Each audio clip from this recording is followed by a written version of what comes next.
semaine après l'ouverture du championnat à Romagné, le MX français se transporte plein sud, 1000 km plus loin sur les bords de la Méditerranée. Oubliez la pluie bretonne, voici le franc soleil gardois. Sommières, une autre étape bien connue des pilotes, le championnat de France s'y arrête pour la 8e fois, la 6e de rang. Un circuit typique du sud, très sec, très dur, très rapide. La piste a tout de même été arrosée une bonne partie du samedi. Les pilotes vont donc trouver une terre un peu lourde et collante en début de matinée. Mais pour les courses, le circuit devrait être parfait. Premier de cordée, les MX2 s'élancent à 10h pour leurs essais qualificatifs. 2 groupes pour 2 sessions de 20 minutes et un grand absent. Le leader du championnat, Valentin Tellier, pas encore à 100% après son opération au bras et légèrement touché après une chute à l'entraînement. Il a préféré rester au repos. Son coéquipier Dylan Ferrandis, lui, est bien au départ, mais le week-end va être très difficile pour le jeune Vauclusien. Il tombe dès les premiers essais du jour, se blesse au genou droit et roulera diminué. Il ne peut faire mieux que 9e aux essais. La journée va être très longue pour le pilote Bud Racing. C'est donc une autre Kawa que l'on retrouve en première ligne. Maxime Després, le pilote NGS Junior Pro Circuit, devance la KTM de Julien Libert de quelques centièmes. Dans le groupe B, un homme fait forte impression, Loïc Larieux sur sa Husqvarna. L'ancien vice-champion de France junior claque le meilleur temps absolu du week-end dans MX2 en 1,59. Ils ne sont d'ailleurs que 2 à passer en dessous des 2 minutes dans la catégorie. Jordan Lacan lui crée la surprise, il vient titiller l'un des favoris du championnat. Le Belge Damon Grelus sur Suzuki, Arnaud Aubin avec sa KTM complète le quatuor de tête. Autour des MX1, les 2 hommes forts de Romagné, Xavier Bogue et Gauthier Paulin, ne sont plus là et ils ne reviendront plus sur le France. Mais 4 pilotes se détachent dans la lutte pour la plaque rouge. Les Honda Boys, Florent Richier et Cédric Soubeyras, le vice-champion de France en titre sur Yamaha, Grégory Aranda, et le revenant avec sa Kawasaki Pro Circuit, Sébastien Pourcel, 4 pilotes taillés Grand Prix. Florent Richier et Greg Aranda se retrouvent dans le premier groupe et d'entrée, les chronos descendent. Sur ce circuit très roulant, sans surprise, les MX1 sont bien plus rapides que les petites cylindrées. Greg Aranda est toujours gêné par une vive douleur au pied, mais il connaît ce circuit par cœur. Il roule à domicile à Sommières et parvient à signer le 2e temps chrono à seulement une demi-seconde de Florent Richier. Les 2 hommes améliorent de près de 10 secondes les meilleurs temps de l'an passé. Le breton David Adam, assez discret à Romagné, signe lui le 3e chrono. Le groupe B est une bataille intense entre Seb Pourcel et Cédric Soubeyras. Les 2 hommes sont toutefois plus lents que Florent Richier et Greg Aranda. Comme à Romagné, Pourcel prouve qu'il a toujours la vitesse à défaut de la régularité. Pas encore à 100%, le pilote Kawa fait régulièrement de petites erreurs. Il signe son meilleur temps à mi-session.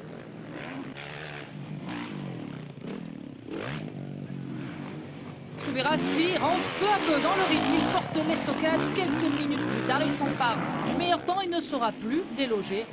3e, Loïc Rombaud devance l'autre revenant de ce championnat de France, Cyril Coulon.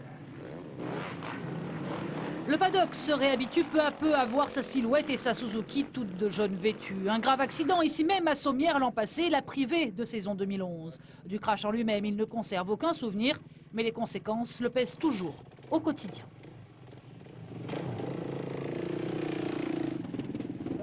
En fait, j'ai eu un trauma crânien et un tort cervical. Donc c'est vrai que pendant 2 mois, j'ai vraiment eu du mal à... J'arrivais pas à bouger le cervical en fait. Je restais bloqué. J'avais super mal au cervical. Ensuite, j'avais des mal de tête le matin. J'avais jamais quoi. C'est des trucs qui m'arrivaient jamais. J'avais mal derrière le crâne. J'étais allongé, j'étais obligé de me lever parce que j'avais trop mal derrière le crâne. Et ça a duré longtemps, hein. Je pense. Des fois, j'ai encore quelques séquelles un peu. J'ai un peu la tête qui flageole un petit peu encore. Cyril n'a pas pu se remettre à temps pour terminer le championnat de France. En revanche, il a pu participer à l'intégralité de la saison de SX. Vice-champion de France en 2011, il a surtout pu partir aux États-Unis pour rouler en AMA avec Mike Alessi. Au final, 2 courses à Los Angeles et Phoenix. Aucune finale, mais un bon bilan. J'allais en finale, pour moi, c'était plus un bonus qu'autre chose, quoi. Ça roule vraiment vite. C'est vraiment un gros niveau cette année. Maintenant, je pense que j'aurais pu y aller avec plus d'entraînement et un peu plus de temps là-bas pour vraiment me réhabituer à ces courses-là avec vachement d'intensité. Puis le niveau qui a vraiment évolué par rapport à il y a 2 ans, quoi. Cyril a décidé en tout cas de franchir un cap cette saison, oublier le petit auvent accolé au van. Cette fois, il a monté avec un ami, pilote supermotard, une vraie structure au sens propre comme au figuré. Le team 555 s'affiche désormais en grand dans le paddock. Il est bientôt 14 h, les pilotes tentent de creuser une terre sèche pour préparer leur place au départ. Ce sont les places centrales qui s'arrachent les premières. La herse s'abaisse. Et un pilote réalise le départ parfait. Loïc Larieux signe le hole shot et en quelques virages a déjà plusieurs mètres d'avance. Il est suivi par Damon Grolus, Richard Fura et Dylan Ferrandis. Mais rapidement tout bascule. Grolus cale dans le dernier virage du deuxième tour. Il était deuxième, repart 13e et terminera 7e. Dans le même temps, Dylan Ferrandis, lui, chute lourdement. Il va dès lors végéter en milieu de peloton, tyrannisé par un genou très douloureux. À l'avant, Loïc Larieux ne se pose pas de questions. Son avance monte jusqu'à 40 secondes. Il gère tranquillement. Maxime Després, lui, a quelque peu raté son départ, mais il entame une remontée folle. Impressionnant, le pilote Kawasaki est le seul MX2 du plateau à passer certains sauts habituellement réservés aux grosses cylindrées. Il grappille place après place et dépasse à mi-course Jordan Lacan. Le 222 est en fait malade d'une grippe intestinale, mais il résiste jusqu'au bout pour s'offrir le premier podium de sa carrière. Jason Clermont est 4e alors qu'il était 16e après le premier tour. Chapeau. Loïc Larieux, lui, l'emporte avec la manière et se replace idéalement dans la course au titre.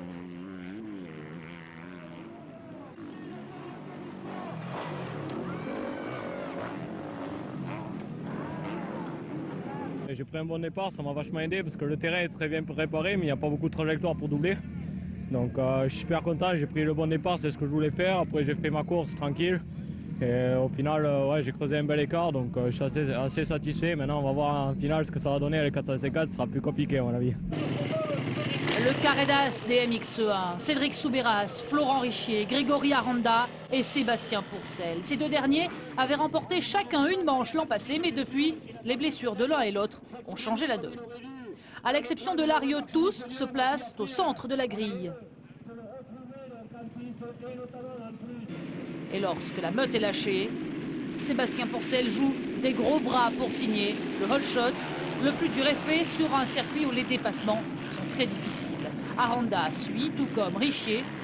Soubeyras a pris un très mauvais départ. Il est 12e.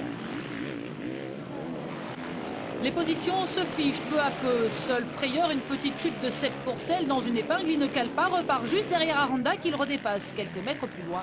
Il ne sera plus inquiété. La lutte se recentre donc pour la deuxième place. Aranda, Richier, le pilote Honda parvient à dépasser le gardois, mais Aranda réplique immédiatement. Dès lors, Richier lâche prise et assure la troisième place.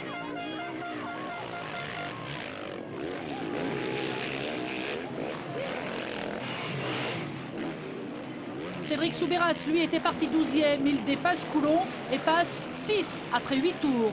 Puis il se débarrasse de David Adam pour la 5e place. Rémi Hanno est le dernier à céder. Soubeyras termine 4e, dernier du carré d'as. Seb Pourcel lui remporte une victoire pleine de symboles. C'était à Sommières l'an passé qu'il avait gagné sa dernière course avant son accident. On a vu que la vitesse était là, le physique était là. Là aujourd'hui, j'ai fait un bon départ. Je voulais faire le hole shot absolument parce que c'est vraiment difficile à doubler. Mais je savais que j'allais avoir mal au bras sur un terrain aussi dur là. Donc voilà, une fois que j'étais en tête, j'ai creusé un peu l'écart. Après j'ai essayé de gérer parce que voilà, c'est vrai qu'avec ce mal de bras, c'était pas évident de rouler devant et de regarder les autres derrière. Donc j'étais bien content d'être seul. Voilà, maintenant il y a une deuxième manche et il faut tout refaire. La super finale, les 20 meilleurs pilotes MX1 face aux 20 meilleurs pilotes MX2. Le déficit de puissance rend bien sûr la tâche difficile pour les petites cylindrées. Ce sont donc les pilotes 2,5 qui se placent les premiers sur la grille. Mais pas de surprise au départ, ce sont bien les 4 fantastiques qui se retrouvent à la bataille dès le premier virage. Cédric Soubeyras signe le hole shot mais finit par céder dès le virage suivant face à Sébastien Pourcel et Grégory Aranda. Pourcel s'est échappé seul en tête. À nouveau, la lutte se fera pour les places d'honneur. Richier est très rapide dès les premiers tours, mais il chute lourdement dans la partie basse du circuit. La moto ne cale pas, il repart très vite en 4e position, mais n'arrivera plus à retrouver le rythme pour revenir sur le trio de tête. Aranda, très handicapé par sa blessure au pied, résiste un long moment aux assauts de Soubeyras. Il se fait même une belle frayeur au même endroit où Florent Richier était tombé quelques tours plus tôt.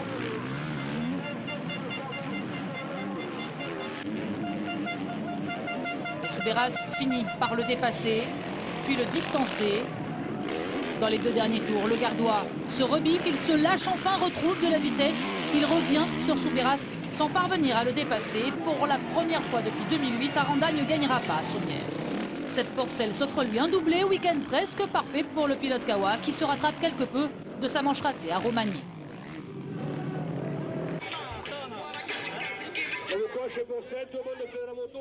Je prends course après course, je ne sais pas trop où encore me situer, même si je gagne 2 fois aujourd'hui.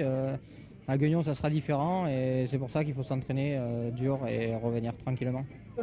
Soubeyras prend la tête du classement MX1, il devance de 2 points Sébastien Porcel et Florent Richier. Et Grégory Aranda est 4e à 6 points. Grâce au week-end sans de Dylan Ferrandis et le forfait de Valentin Tellier, Loïc Larieux s'est emparé de la tête du classement MX2. Maxime Després, 2e devant Jason Clermont. Ferrandis est 4e, Tellier 7e. Et s'il n'a pas encore gagné, Cédric Soubeyras s'est récompensé de sa régularité. Il est le nouveau leader du classement scratch et aura donc droit à la plaque rouge à Guignon. Une première petite pause dans ce championnat, 15 jours de repos avant d'affronter le superbe tracé de Dardon-Guignon pour la suite de ce championnat de France de motocross.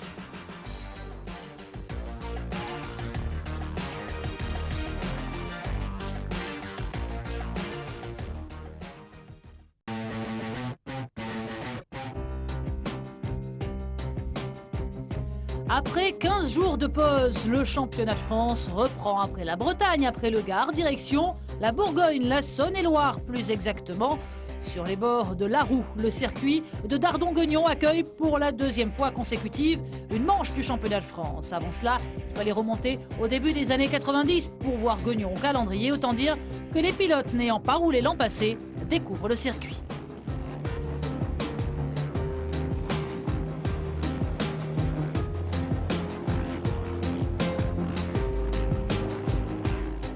Un circuit magnifique, très apprécié des pilotes et le voici en caméra embarquée. Au guidon, le porteur de la plaque rouge, Cédric Soubeyras.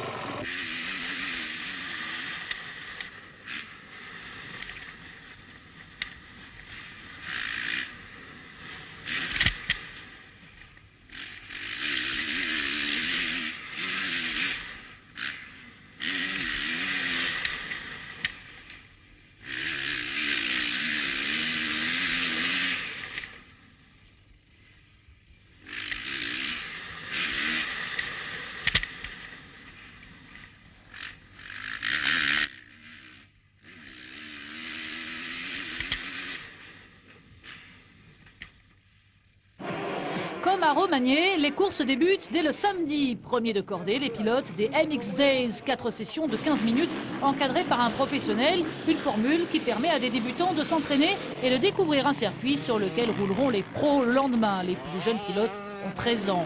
À Guignon, Sébastien Gâteau, pilote du motoclub et formateur professionnel, encadre le groupe. Briefing avant et après les sessions, conseils sur la piste.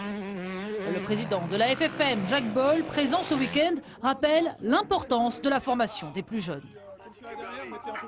La filière fédérale, son objectif, c'est d'amener des garçons petit à petit au plus haut niveau. Et c'est ce que nous avons fait ce week-end, en effet. C'est pas parce qu'on a des acquis qu'il faut s'endormir. Il faut régulièrement faire en sorte que les jeunes puissent arriver à bon niveau et avoir des championnats de France bien organisés, des championnats de France de haut niveau. Et bien, ça permet donc aux jeunes de se confronter aux meilleurs, de se confronter aux pilotes de l'élite et petit à petit donc de gravir les marches pour se retrouver un jour en championnat du monde. Les MX Days s'inviteront à nouveau à 2 reprises sur le championnat, à Ernée puis à Plomion. D'autres espoirs du MX français ont d'ailleurs roulé dès le samedi. La 2e étape du trophée Pirelli. Le leader du championnat, Camille Chaplière, n'est pas au départ. Son dauphin, Gaëtan Lehir, légèrement blessé à l'épaule, limite bien les dégâts et termine 2e. Mais il n'aura jamais pu inquiéter le vainqueur des 2 manches, Nicolas Dercourt. 2 pilotes que l'on retrouvera dès le dimanche en MX2.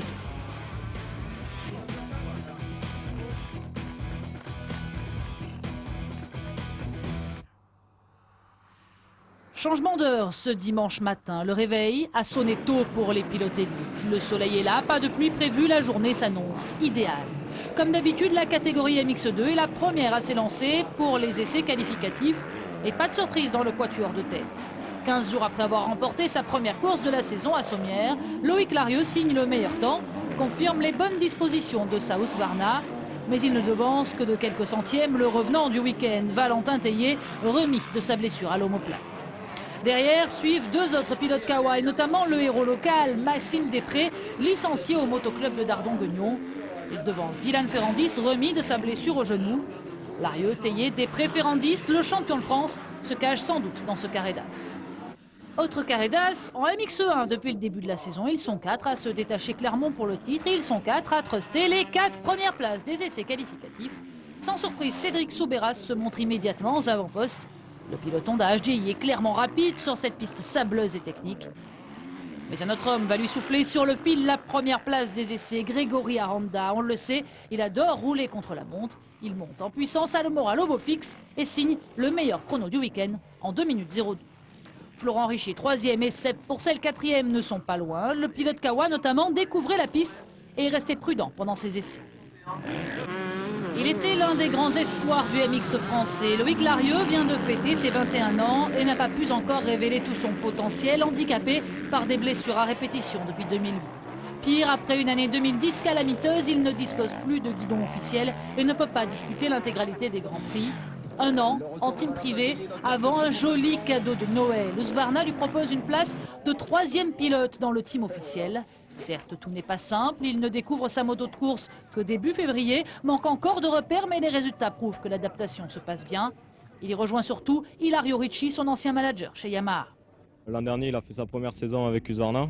Et cette année, je le rejoins pour sa 2e saison, ainsi que le motoriste qui revient en même temps que moi, qu'on avait chez Yamaha. Et donc c'est bien de retrouver un team, une équipe avec qui on a déjà travaillé par le passé. Parce qu'au moins on sait plus ou moins comment ça fonctionne. Donc ça m'a fait gagner du temps de notre côté. J'ai eu que vraiment le changement de moto à m'adapter. En manque de repères, Loïc Larieux ne s'est pas vraiment fixé d'objectif précis, mais il espère accrocher un podium final sur le France et des top 15 mondiaux. Et le pilote Husky a donc signé le meilleur temps des essais du matin. À lui de confirmer désormais en configuration de course. Lors de la mise en place, les petites cylindrées privilégient le centre de la grille. La herse s'abaisse, les 40 pilotes s'élancent dans la longue ligne droite légèrement incurvée. Et Valentin Tellier s'extrait le mieux de la meute. Il signe le hold shot talonné par Maxime Després et Loïc Larieux. Dylan Ferrandis, lui, a calé dans le premier virage. Il repart 7e. Débute alors une lutte à 3. Tellier doit résister au retour de Maxime Després et Loïc Larieux. Le pilote Husqvarna finit par lâcher prise et il assure la 3e place. Després, lui, remonte fort, il talonne Tellier avant lui aussi de renoncer. Le Vendéen file vers la victoire. Et pendant ce temps, Dylan Ferrandis rattrape quelque peu son envol raté. Il dépasse le Noir, puis Lacan, remonte en 4e position, stagne. Tout semble figé lorsque Loïc Larieux chute. Pas de blessure, pas de problème mécanique, mais beaucoup de temps perdu. Ferrandis le double et lui chipe la 3e place sur le podium. Tellier, lui, a géré tranquillement et remporte sa 2e victoire de la saison devant Maxime Després. Je suis content de gagner ici puisque je m'y attendais pas trop, je suis en manque d'entraînement. J'ai roulé juste samedi, vendredi pour essayer de voir si j'avais mal à l'omoplate. J'avais un petit peu mal mais tout allait bien. Donc écoutez, j'ai décidé de venir et je regrette pas, je me suis vraiment fait plaisir sur cette piste. Je remercie vraiment toute mon équipe Bonne Racing qui font énormément de travail et du bon.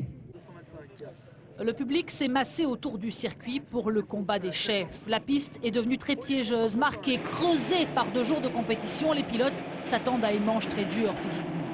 Le départ est donné et Sébastien Pourcel s'envole. Il réalise le hold shot, mais il se fait immédiatement passer par Florent Richier. Pas pour longtemps, un tour plus tard, il a récupéré sa place de leader devant Richier et un surprenant Thomas Allier. Mais dès le troisième virage, une chute collective va bouleverser la course. Cédric Soubeyras y échappe miraculeusement, mais derrière c'est l'embouteillage. Principale victime, Grégory Aranda. Il doit s'arrêter pour redresser son guidon et termine le premier tour, bon dernier, avec presque 1 minute de retard sur les leaders. À l'avant, les positions se sont stabilisées. C'est donc Grégory Aranda qui va devenir le principal animateur de la course. Il aligne les meilleurs tours et déjà 25e après 5 tours. Il entre dans les 16 premiers au 9e tour, puis dans les 10 premiers au 13e. Il termine finalement 8e à l'issue d'une remontée dont il a le secret. Mais le grand perdant du jour n'est pas Aranda. Florent Richer a chuté au 5e tour. Blessé à l'épaule, il doit abandonner et arrête là son week-end. Le titre vient sans doute de s'envoler pour le Marseillais. Sepp Pourcel lui contrôle, il s'impose sans jamais avoir été inquiété et il remporte son 3e succès de rang devant Cédric Soubeyras et Christophe Martin. Il fallait partir absolument devant pour prendre le minimum de risques. Parce que la piste est assez piégeuse et il faut se concentrer sur son roulage. Donc c'est ce que j'ai pu faire après, j'ai creusé l'écart assez vite. Et puis voilà, après un peu mal au ventre et au bras, donc il a fallu faire attention les premiers tours. Et puis après, j'ai essayé de continuer sur mon rythme jusqu'à la fin, ça s'est bien passé, donc c'est super. C'est l'heure pour les 20 meilleurs pilotes MX1 et les 20 meilleurs pilotes MX2 de s'affronter sur la piste de Guignon. La super finale, dernière manche du jour. Les petites cylindrées s'installent les premières derrière la grille, mais lorsque le départ est donné, ce sont bien les 4,5 que l'on retrouve aux avant-postes. Cédric Soubeyras signe le whole shot et prend la tête, talonné par Christophe Martin, Grégory Aranda et Sébastien Pourcel. Pourcel dépasse Aranda au 2e tour, puis Martin au 4e et il part en chasse derrière Soubeyras. 2 tours d'une lutte intense. Mais le pilote Honda finit par céder. Pourcel s'échappe seul en tête. Aranda, lui aussi, a dépassé Christophe Martin et se cale en 3e position. Épuisé par sa remontée folle en première manche, il n'a plus le jus pour aller chercher Soubeyras. Côté MX2, le départ est calamiteux. Théier, Ferrandis et Loïc Larieux ont raté leur départ. Ferrandis est même tombé et terminera 16e.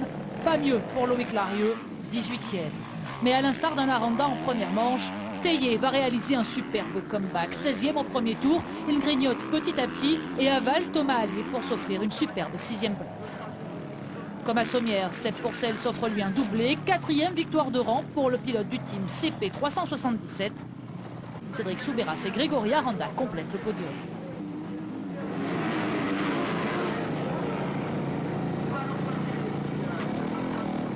Je ne pensais pas que j'allais pouvoir gagner des manches en élite direct dès les premières courses.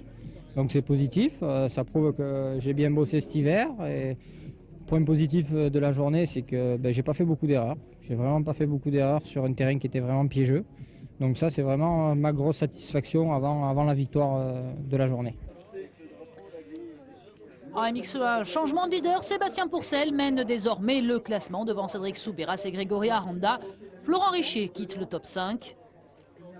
Le mauvais week-end de Loïc Larieux permet à Maxime Després de repartir de Guignon en leader du championnat de France, de quoi effacer la déception de ne pas avoir gagné chez lui. Valentin Théier remonte en 3e position, Ferrandis n'est que 5e. Et Sepp Pourcel roulera donc avec la plaque rouge à Ernée. Pas de pause cette fois dans le championnat. Rendez-vous en Bretagne dès le 1er avril pour la 4e manche de ce championnat de France.